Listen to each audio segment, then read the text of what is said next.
السلام عليكم ويسعد أوقاتكم جميعا. إن شاء الله بتكونوا بخير وصحة وسلامة من وين ما كنتوا بتتابعوني. اليوم إن شاء الله رح نعمل مع بعض المعروك السوري. رح نعمله بطريقة كتير سهلة. حنعمل عجين قطنية فاخرة، يعني بصراحة إشي لا يقاوم. طبعا المعروك السوري لا غنى عنه برمضان ولا غنى عنه بالأيام العادية، وجبة إفطار جدا شهية ولذيذة. لنشوف الطريقة خلينا نتابع الفيديو للآخر. أسفل هذا الفيديو رح أترك لكم رابط حملة 100,000 لقناتي، بتشرفوني وبتنوروني، و100 أهلا وسهلا بكل حدا جديد عم بيشترك بالقناة. ويلا نبدأ.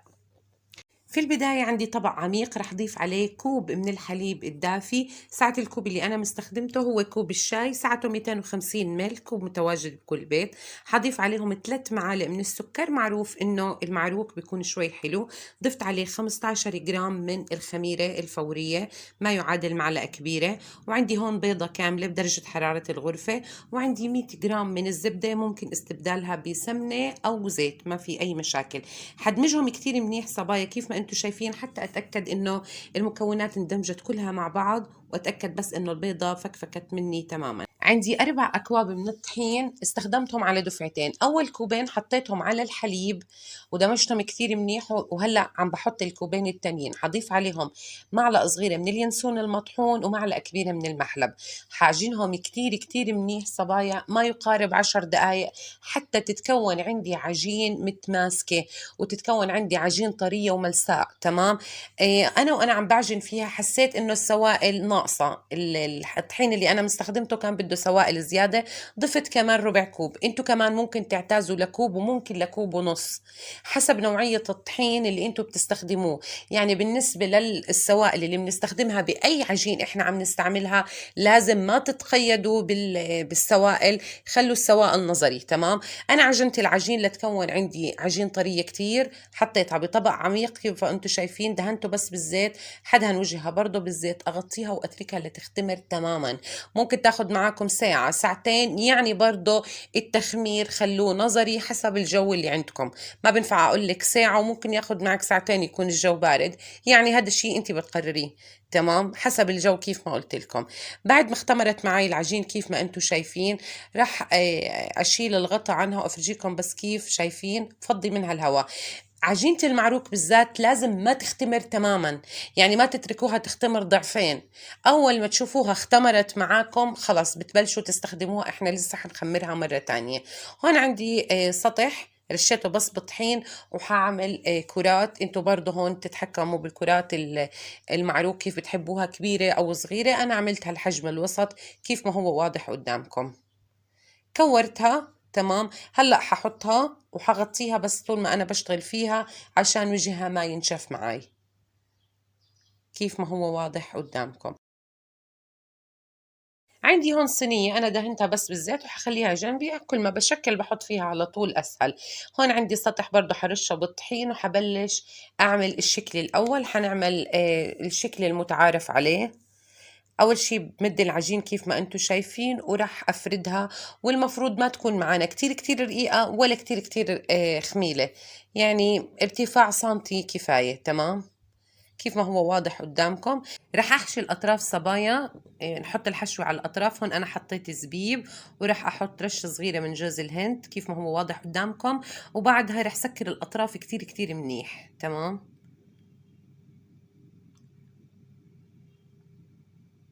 بعد هالصبايا بنسكر الأطراف الجانبية، وبالسكين رح أعمل شرحات،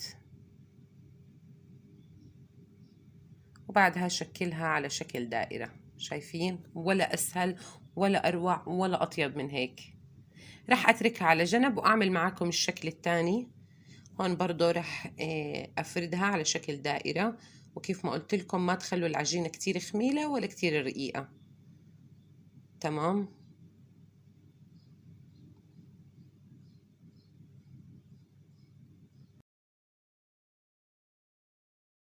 هون صبايا عندي التمر طري، انا بس عجنته مع زبدة وما ضفت له ولا اي نكهة.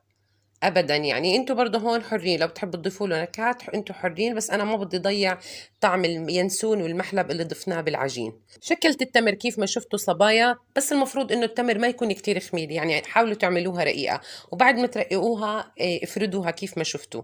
حسكر الاطراف وبعدها راح اعملها برضه على شكل دائرة. هون انا راح اعمل بالعجين بالسكين برضه شرحات داخلية كيف ما هو واضح قدامكم. شوفوا كيف، حتى نحصل على شكل كتير حلو. شايفين صبايا؟ وبرضه بسكر الأطراف وبتكون يعني تشكل معي هذا الشكل.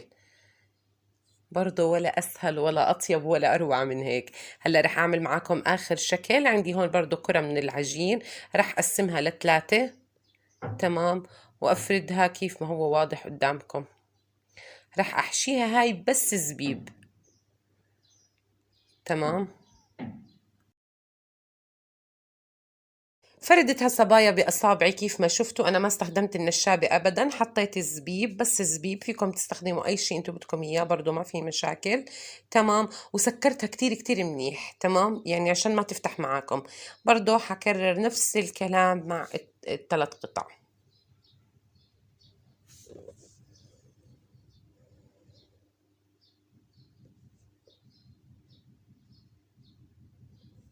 ضروري الصبايا انه نسكرها كتير كتير منيح كيف ما قلت لكم، حتى ما يطلع معاكم الزبيب وانتوا عم بتشكلوا فيها. تمام، لازم برضو الثلاث قطع يكونوا متساويين بالطول.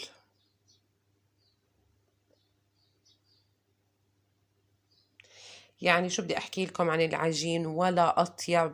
المحسنات اللي ضفناها من بيض والحليب والزبدة كتير رح تفرق معاكم. حاولوا ما تستغنوا عنهم يعني. تمام، هون رح اعمل شكل ضفيرة او جدلة. احنا بنقول جدلة، في ناس بيقولوا ضفيرة، بس حنعمل شكل ضفيرة. ولازم كيف ما قلت لكم يكونوا الثلاثة متساويين بالطول.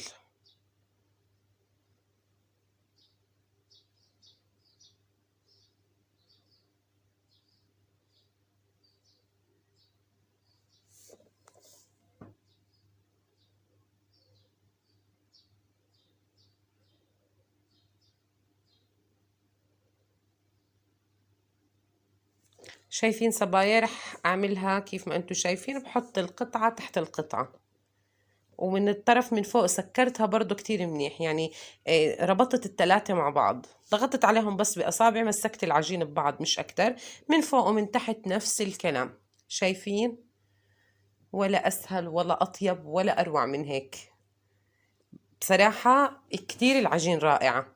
هون رح أتركها تختمر للمرة الثانية، حسب برضو الجو الموجود عندكم. ممكن تاخد نص ساعة، ممكن ساعة، يعني حسب الجو. متى ما لاحظتوا إنه حجمها تضاعف بالمرة الثانية خلاص. تمام، رح أحكي هون عن خلطة التلميع. عندي هون صفار بيضة واحدة، رح أضيف عليها معلقة كبيرة من الحليب ومعلقة كبيرة من الخل الأبيض. رح أدمجهم برضو كتير منيح، وبتكون هاي عندي خلطة التلميع. رح تعطينا لون كتير كتير كتير كتير حلو للمعروك. تمام، ممكن برضو تضيفوا زبدة، ما في أي مشاكل.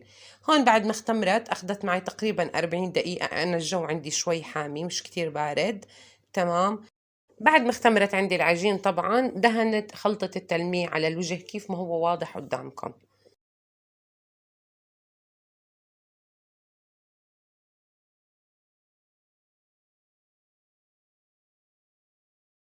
هون أنا عندي سمسم، رح رش على الوجه بالسمسم.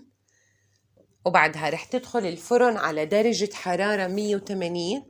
180 يعني نار هادية. احنا بدنا العجين تستوي من جوا لانه احنا لافينها كيف ما شفتوا. تمام، وعلى الرف الثاني من تحت، والفرن يكون محمى مسبقا صبايا. ما بينفع انه ندخل العجين ويكون الفرن بارد ابدا. تمام، اتحمرت معي، حمرتها من تحت ومن فوق وطلعت معي بهذا الشكل. هلا رح ندهن اخر شي وجهها بالقطر.